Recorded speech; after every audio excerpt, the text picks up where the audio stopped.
Baik, bismillahirrahmanirrahim. Assalamualaikum warahmatullahi wabarakatuh.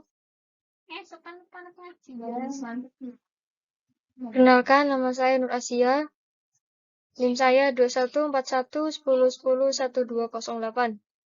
Oke, kali ini saya akan membahas mengenai macam-macam gaya belajar.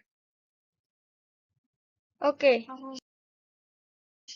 yang pertama, gaya belajar merupakan suatu kombinasi dari bagaimana ia menyerap, kemudian mengatur serta mengolah informasi. Tahukah kamu bahwa setiap orang memiliki gaya belajar yang berbeda-beda? Ada yang suka belajar dengan mendengarkan musik, kemudian lebih suka belajar dengan suasana tenang, dan ada juga yang lebih suka belajar dengan praktik.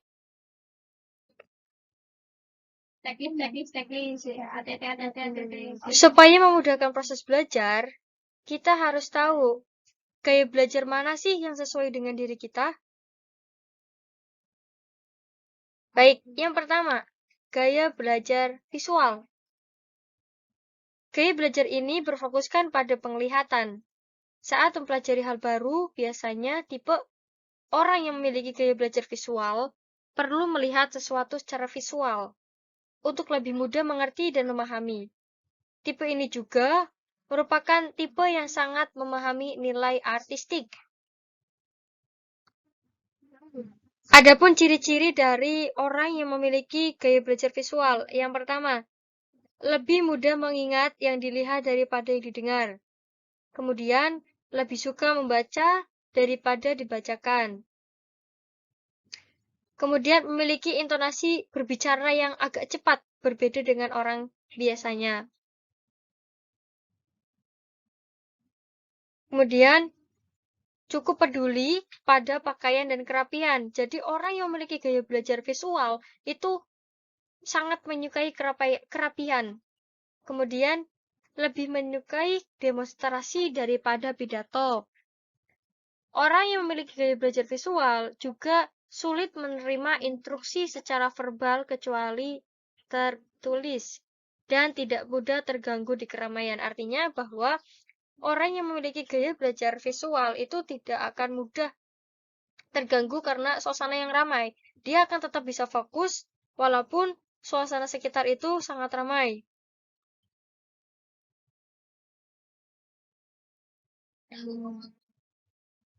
Ada juga gaya belajar auditori. Apa itu gaya belajar auditori? Jadi, gaya belajar auditori itu merupakan gaya belajar yang mengandalkan pada pendengaran untuk bisa memahami dan mengingatnya. Karakteristik model belajar seperti ini benar-benar mendapatkan pendengaran sebagai alat utama menyerap informasi atau pengetahuan.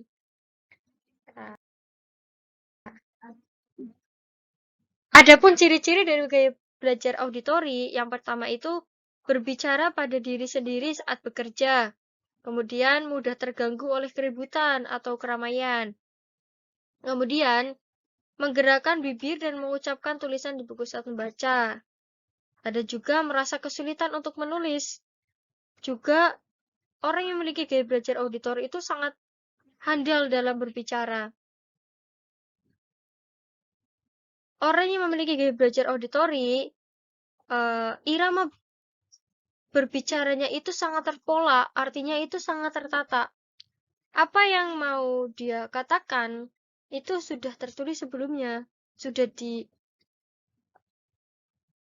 konsep sebelumnya. Kemudian gaya belajar auditori ini itu mereka itu sangat suka dengan mendengarkan dan mengingat apa yang didiskusikan daripada apa yang dilihat. Juga orang yang memiliki gaya belajar auditori itu dapat menirukan warna, irama, dan nada suara lainnya.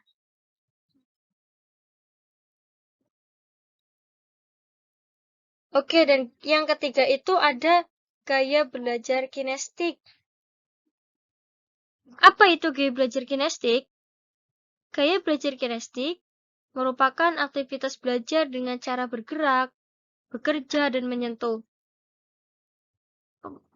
Seorang yang memiliki tipe ini mempunyai keunikan dalam belajar, yaitu selalu bergerak, aktivitas panca indera, dan menyentuh. Ya, kemudian ciri-cirinya. Yang pertama, nada bicaranya itu pelan, sangat hati-hati. Kemudian menanggapi perhatian fisik. Ya, jadi setiap dia sedang berbicara dengan seorang, itu dia sangat memperhatikan gerak-geriknya. Kemudian menyentuh orang untuk dapat tertutup mereka. Kemudian juga berdiri dekat bila berbicara dengan orang. Kemudian selalu berorientasi pada fisik dan banyak bergerak. Menghafal dengan cara berjalan dan melihat, menggunakan jari sebagai petunjuk saat membaca, karena itu juga sangat efisien dan membuat mereka itu lebih fokus. Juga orang yang memiliki gaya belajar kinestik itu juga banyak menggunakan isyarat tubuh. Kemudian mempunyai perkembangan awal otot-otot yang besar, sulit untuk mengingat peta kecuali jika dirinya pernah berada di tempat tersebut.